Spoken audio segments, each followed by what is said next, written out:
Hi everyone! Today we'll be talking about one of my favorite bands. As you could tell by the shirt, we'll be discussing Talking Heads. Now I've had the pleasure of listening to their discography all week to come up with the cream of the crop. I'm calling this, undeniably, the top 10 best Talking Heads songs. And just to stir things up a little bit, I'll have my pick for an overrated song at the end. But in the meantime, let's get to the top 10. At number 10, we have I'm Not in Love from More Songs About Buildings and Food. Talking Heads were originally a trio of art school dropouts who left Rhode Island to move to the Big Apple in order to pursue their musical ambitions. David Byrne on guitar and vocals and Chris Frantz on drums had originally been in a band during their school days called the Artistics. After relocating to the city, the duo had a hard time finding a bassist.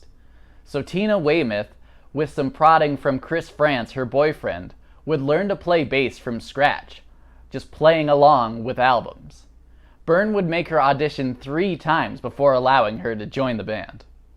In 1975, their first gig was at the legendary club CBGB's, opening for the Ramones no less. What a dream gig! Their herky-jerky punk made them stand out, and soon enough they earned a spot recording demos for CBS. Ultimately, CBS did not sign them, but many of these songs would end up on their first 2 records, including I'm Not in Love. That version is faster in the verse and slower in the chorus. It's an interesting glimpse at the infancy of the group. The album version off their second album, More Songs, is light years ahead. Chris Frantz's drumming goes from the 4-on-the-floor verse to excellently accenting the stop-start drama of the chorus, before some of the best drum fills bring it right back to the dance floor. It ends with a clash of guitars and bass on the outro over that driving beat. It's the perfect distillation of the nervous energy of their earlier materials, and it's an overlooked classic. At number 9, we have Cities from Fear of Music.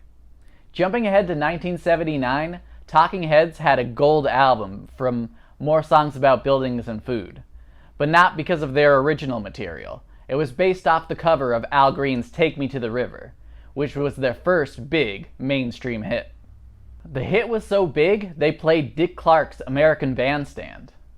Unsurprisingly, playing for Dick and a group of yelling teenagers was not exactly a fit for the group, and after the performance, they vowed to not become a singles machine. For their next album, they wanted to expand on the subtly disguised disco from their earlier material. Initially, they weren't happy with how the first session sounded for the album, so they decided to start recording at Frantz and Weymouth's loft, where they had first started rehearsals back in 1975. Brian Eno, who produced the previous LP, was enlisted, and with a sound engineering crew parked in a van outside the loft and running cables into the building, Fear of Music was primarily recorded over 2 separate days. Cities adds more heavy keyboard to the core funky art rock. David Byrne had been living alone in New York City and sings his offbeat take on life in the metro. Look over there, a dry ice factory, a good place to get some thinking done. He yelps and wails, as if kicking and screaming his way out of being radio friendly. It both fades in and out as well, signifying that his search to find a city to live in might last forever. It all worked out, even if it's a little freaked out. At number 8, we have Cross-Eyed and Painless from Remain in Light. Fear of Music proved stressful for the group, and after a full tour to support the critically acclaimed album, they took a break in order to pursue other projects. Byrne continued to work with Eno on the excellent avant-garde rock experiments in My Life in the Bush of Ghost. Jerry Harrison produced an album for Nona Hendryx, a soul singer, and Frantz and Weymouth went on a long holiday to consider the future of their marriage and the future of the Heads. Eventually, the two bought an apartment in the Bahamas and invited Harrison and Byrne down to talk about the future. The group discussed how they wanted more input into the songwriting process, so they didn't feel like a backup band for Byrne. Byrne later recalled that they were sacrificing their egos for mutual cooperation, and they started working on instrumental jams, with the opener of their last album, E Zimbra, as the blueprint. Cross-Eyed and Painless is the result of one of those jams. Weymouth's repetitive rhythmic bass anchors the cavalcade of guitars, synths, keyboards, boops, and beats that weaves in and out of the mix. Instead of a cohesively written song, it's a tapestry of parts.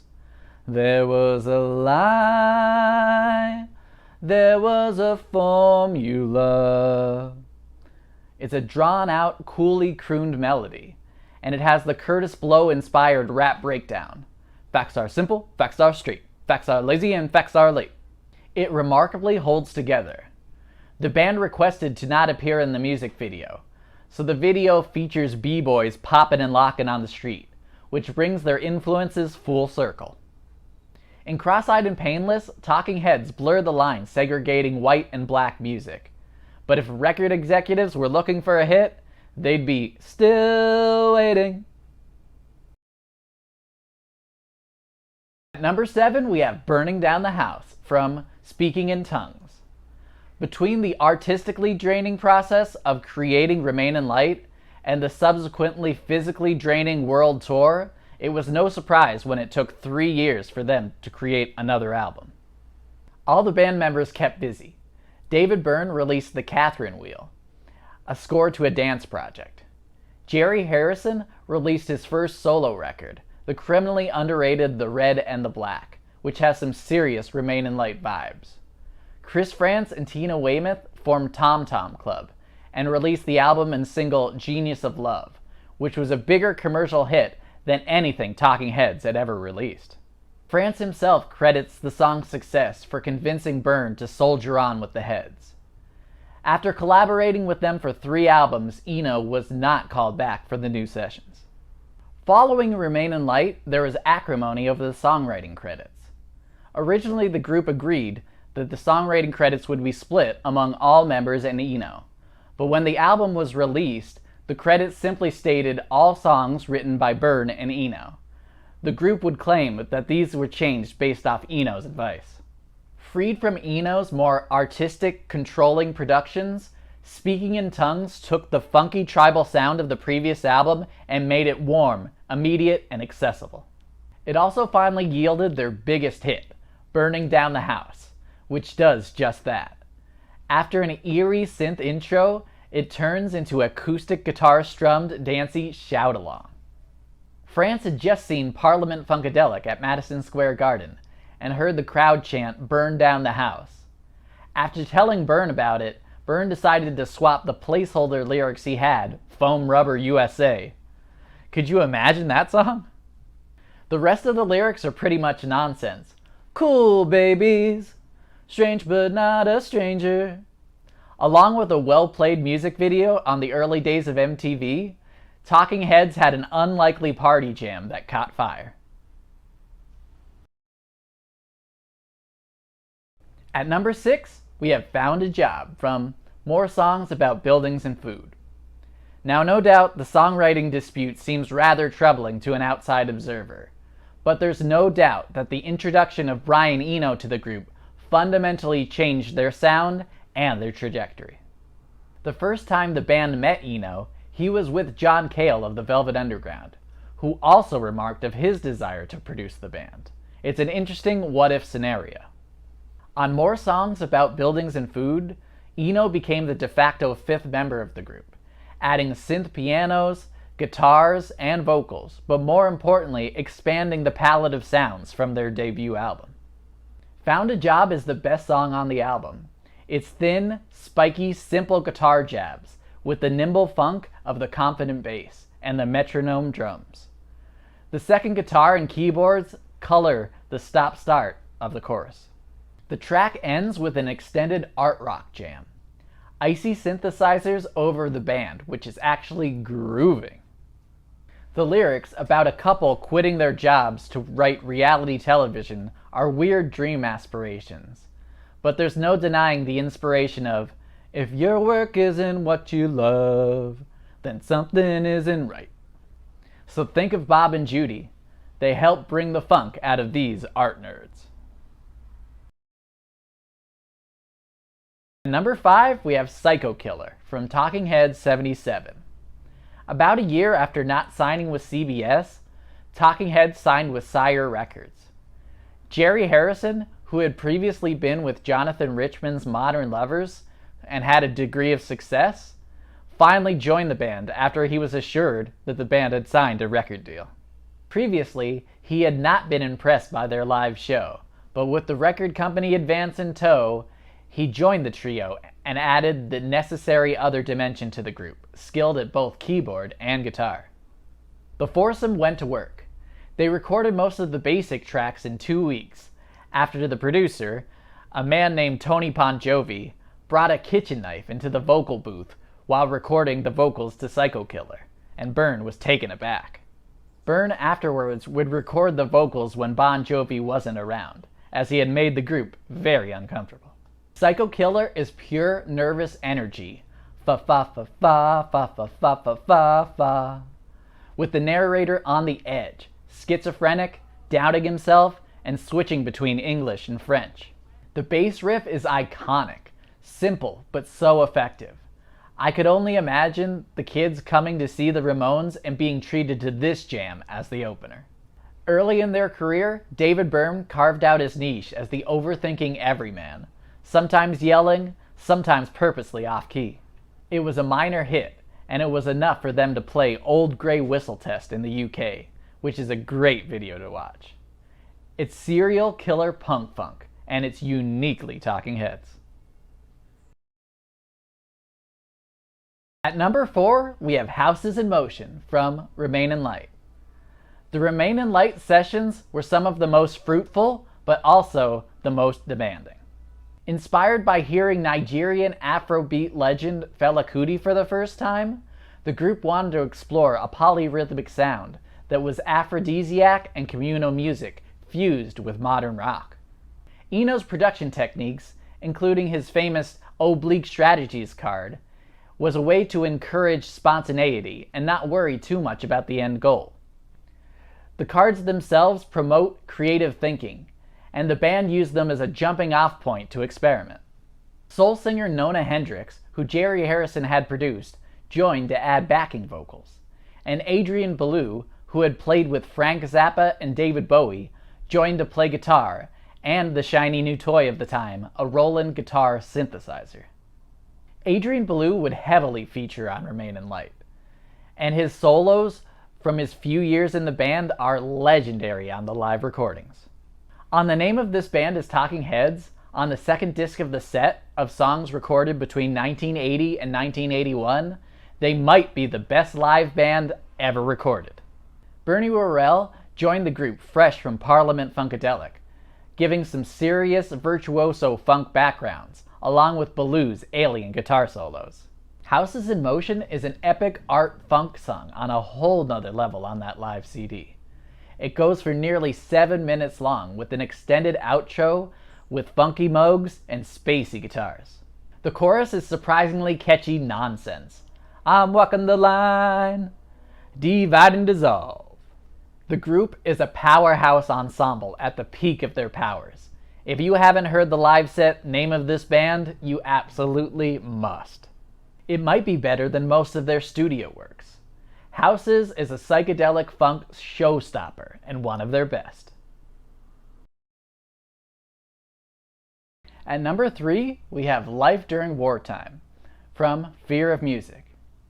Now, one term that people will throw around when discussing Talking Heads is New Wave. But to me, New Wave is a weird catch-all term that doesn't really mean anything. If anything, No Wave and Post-Punk had more definition, whether Television, Pere Ubu, or even early Blondie. But if Life During Wartime was New Wave, how come no song sounds quite like it? Sure, it does have new 80s synth, but the anxious aggression to the song is something else. The extended title, This Ain't No Party, This Ain't No Disco, This Ain't No Foolin' Around, made it the longest title for a single at the time. It's an urgent, dancey track, with the narrator living in secret and worrying about the impending apocalypse. The 80s Cold War vibes weigh on the narrator's psyche. This ain't no time for those New York dives and nightclubs. This is warfare. It's such a bouncy track, despite being so dour. The analog synths gleam and sound like synthetic horns, and two conga players join and expand the rhythm section of the typically stellar duo of France and Weymouth. In the second verse, a backup guitar looping an opposite strum appears, introducing two separate rhythm guitars. The band had really grown from that first album, and this is an incredibly dense groove. Somehow, it doesn't seem too highbrow. You don't have to dig deep to appreciate the urgent punk funk of life during wartime. At number 2, we have Girlfriend is Better from Speaking in Tongues. Now, the name of this band is Talking Heads is their best live album, but Stop Making Sense is the band's best statement. It's an audio and visual masterpiece. Conceived by David Byrne and directed by Jonathan Demme, you know, the guy who would go on to direct Silence of the Lambs, it's an audience participation required spectacle. It starts with Byrne playing Psycho Killer with an 80s hip-hop beat on a boombox, before it adds Weymouth on bass and then France on drums, and then it introduces the full 9-piece band in all their glory. Adrian Belew was replaced by Alex Weir on guitar, but Bernie Worrell is back from the legendary 80 to 81 expansion of the group. Steve Scales was added on percussion, and for backup singing they added Lynn Mabry and Edna Holtz for some of the most possessed art funk you've ever heard. Girlfriend is Better is the closer to the show. Byrne appears in the now iconic giant suit with the spotlight on him only, over the dual synthesizer rhythm and treble that Bernie does so well, and that hard-rocking drum beat. Byrne wiggles, quite ridiculously, in one of the whitest dances of all time, but it's to some seriously funky music. It has an almost gospel tinge, as the females back him up vocally as he preaches, "Stop making sense, stop making sense, stop making sense."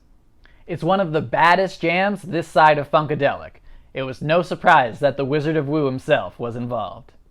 It's the type of robo-funk that Prince would take over, and it's the closer on the film for a reason. It ends the show with an exclamation point. At number 1, we have Once in a Lifetime from Remain in Light. The song has slowly become the signature one of the group, even though it fizzled as a single upon release. It's not hard to tell why.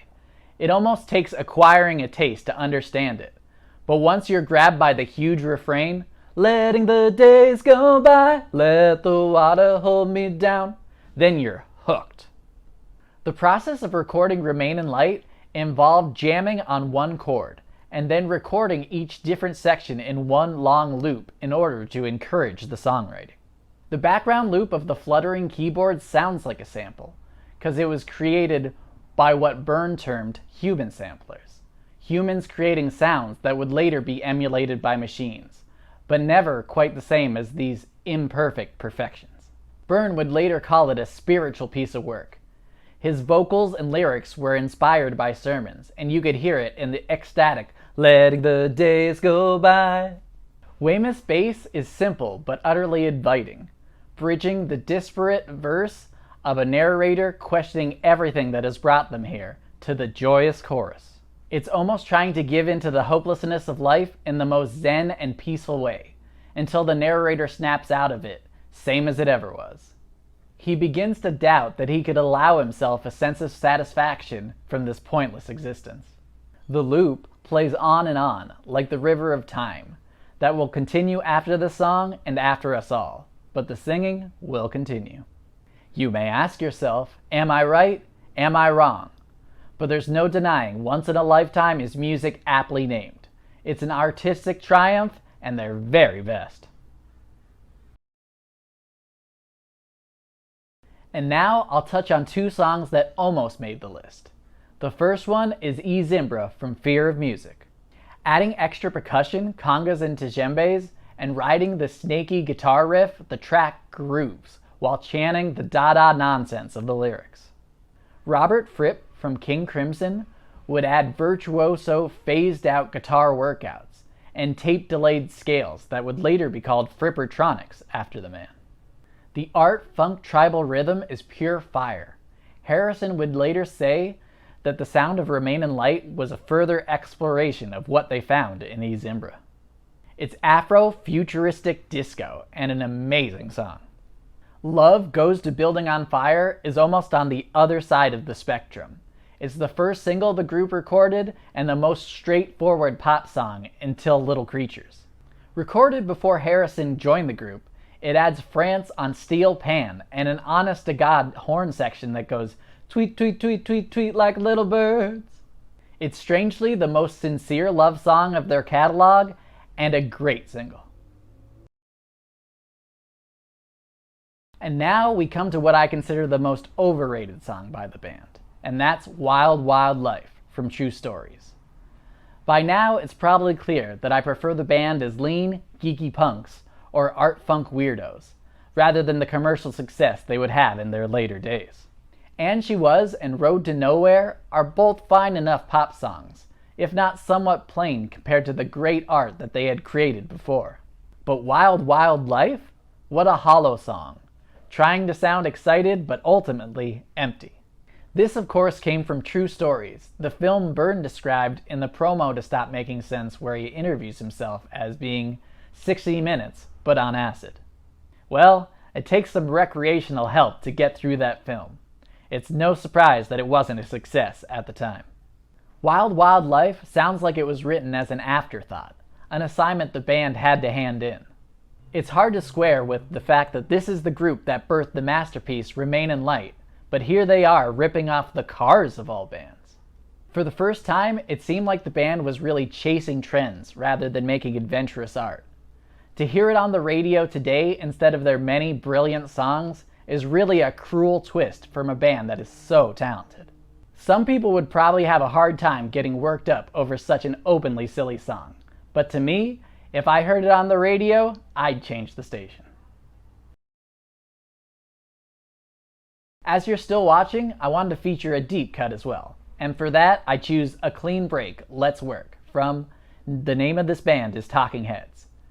If there's one point in this video I'd like to drive home, is that you need the name of this band is Talking Heads in your life. While the second part focuses on the expanded 80 to 81 group, the first part focuses on their early days from 1977 to 1979. It shows the band being really dynamic, and it stretches out those early tunes. It's the only place you could find A Clean Break, Let's Work, which was never recorded in the studio. It's a bit of a shame, really. This song rips. The jagged, clean electric guitars attack the groove, while the reliable rhythm section are game to fight back. It's nearly 5 minutes long, and despite the insistent jamming, never feels indulgent. It's one of their best performances hidden away on a live album. It's definitely worth checking out. So there you have it. That was undeniably the top 10 best Talking Heads songs. So, how wrong was I? Do you agree? Do you disagree? Do you think Wild Wild Life is one of their best? Let me know. And if there's any artist you'd like to see me rank, let me know in the comments below. I'd love to hear from you. Hope you stick around, and thank you for watching.